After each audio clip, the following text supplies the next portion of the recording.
All right, so I know I've talked a lot about Tassie politics, but the idea that the party that doesn't have the most number of seats and is only 4 short, not 100 short, 4 short, may well get knocked off by the one that is 8 short, because basically everyone who's not a Liberal gets together to say, get rid of the Liberals. I mean, it's quite crazy.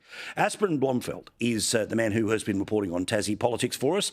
Before this election, in and around the garbage that led to it, and in the fun that is the time afterwards. Aspen, if nothing else, every single day must be fun to hear what these people come out with. But where we sit tonight is that the Labor Party thinks they can do it, but they're not talking to the Greens. They need the Greens for it to happen. So is it going to happen?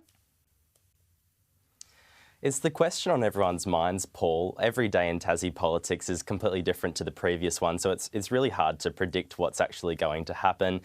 Labor need the support of the Greens. There's 5 members of the Greens, and they also need 3 more independents. So they're currently sitting on 10 seats. They need 18 for this no confidence motion on August 19 to pass. Both parties are ramping up conversations with the crossbench at the moment to try and win them over, to court them. The Liberals, yesterday, they announced plans to scale back native forest logging. Today, they've announced plans to phase out greyhound racing. Tasmania will become the 2nd jurisdiction in the country to ban that. So the Liberals are clearly sort of listening to the demands and interests of the crossbench. Labor are holding pretty firm at the moment. They say they're not willing to do any deals. The Labor leader, Dean Winter, he's to the right of the party, and so he's quite cautious of associating himself with the Greens and those progressive independents. So it'll be really interesting to see how this vote falls. Well, because again, I mean, look, again, you can't go as hard as I do. You have to interact with these people daily, and obviously you do the news, right? So I'm going to let you off the hook there. But help me out here where. So the Libs got 14 seats. They need 4 to basically be guaranteed of a way of getting anything done for the next couple of years. But of the 6 independents, 4 of the 6 are kind of left-leaning. So even if maybe they'd only get to 16, so the maths is the problem here for the Libs, isn't it? That there's not even sort of middle-of-the-road independents. Clearly 4 of them are identifiable as left of centre. Is that correct? Yeah, that's right. You've got Christy Johnston, Peter George, Craig Garland and David O'Byrne. Christy Johnston, she was a big supporter of banning greyhound racing. Craig Garland and Peter George, they're fiercely anti-salmon farms. And finally, David O'Byrne used to be a member of the Labor Party. He actually was the leader of the opposition for a while. So those 4, you would think, on paper, would side with Labor. Of course, the Greens as well would probably side with them. So the maths is certainly not in Premier Jeremy Rockliff's favour. Honestly, yeah. It's very tricky to sort of figure out how this vote is going to fall. The Greens they're sort of signalling they may not actually vote with Labor if Labor's not willing to come to the table. So they could very well abstain from this vote. That's a very live possibility. So yeah, so that's it. They wouldn't back the Libs, but they wouldn't help. So it ends up going around. So let's imagine things are as they seem, and they're able to get the no confidence motion. Now that can work in a couple of ways, right? The no confidence motion basically gives an opportunity for the Premier to bugger off. Libs can find a new leader, then they can maybe find a new way when it comes to the numbers.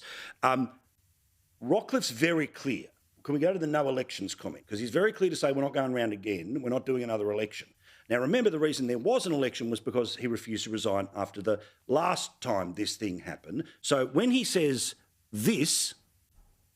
There will not be another election. We've had an election. Dean Winter has learnt nothing. The election said, and the people of Tasmania clearly demonstrated, is that they are sick and tired of the political games. What is important is that common sense prevails, and Mr Winter accepts the result of the election. So, Aspen, can I just put a little sort of salmon right on the table here? Might be a little bit off, a little bit pongy. I did get it on Thursday, which is... I think there's a chance that if Rockliff went and Bridget Archer, because she was a fresh new person, was the one to end up being the leader. I know there's a couple of people sort of jockeying here, there and everywhere, that if somehow this happened, right, that maybe, just maybe, there was some way of maybe pulling a couple of those independents across. All I want to say is, have you heard this theory before? Because there's a very good chance that by me saying it, I'm putting lead in the saddlebags and whatever was going to happen isn't going to happen. But have you heard this theory? Because if Rockcliffe says no election, then there needs to be a new leader. And he has been so obvious that he considers Archer to be best of the best of the new crowd at this election.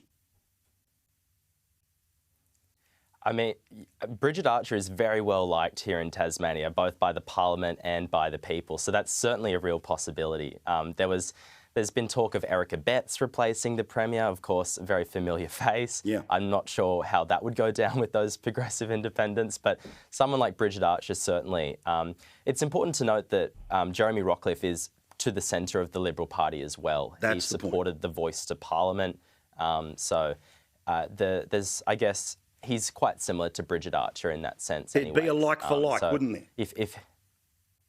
Yes, exactly. I think if he can't woo the crossbench, I'm not sure she would either. Is what I'm trying to get at. So, yeah, it'll be interesting, that's for sure. I don't think anyone expected Bridget Archer as a potential Premier of Tasmania a few months ago. Let's see very quickly. Yeah, let's see where we land here. Now, also, so just finally here, right? Normal people in Tasmania. We'll see them in a couple of weeks when it comes to our town. It's, of course, where you live and where you report. I always find this a bit funny, and it's no disrespect to any boss in any workplace, but if you've ever had to work a public holiday, but the boss doesn't come in on a public holiday, but the lights don't turn out and everything still keeps going, people go, oh, okay. Effectively not really a government in Tasmania and hasn't been for a few weeks here. Is there sort of part of a conversation in Tasmania going, do we need one? It seems to be rolling on okay. Yeah, I mean, you're right. We're in this sort of political limbo at the moment where people don't really know what's going on, if there is a Premier. Or tomorrow he'll officially be sworn in at Governor's House, so I think it'll feel a lot more real then. I mean, it may only be for a week or so. Yeah, I mean, people just want there to be someone in charge. I think at the end of the day, there's lots of big infrastructure projects coming up. There's the stadium, of course, Marinus Link. I think people just want to be assured that there's someone steering the ship. It doesn't matter who that is. It does get like that. I don't care who. As long as we're heading in a direction. Might be the wrong one, but let's head in a direction. Aspen, lovely to talk to you, mate. We'll see you, of course, when we're down there in a couple of weeks' time. Looking forward to it. If you want to join us, don't forget the way to do it, Our Town at skynews.com.au.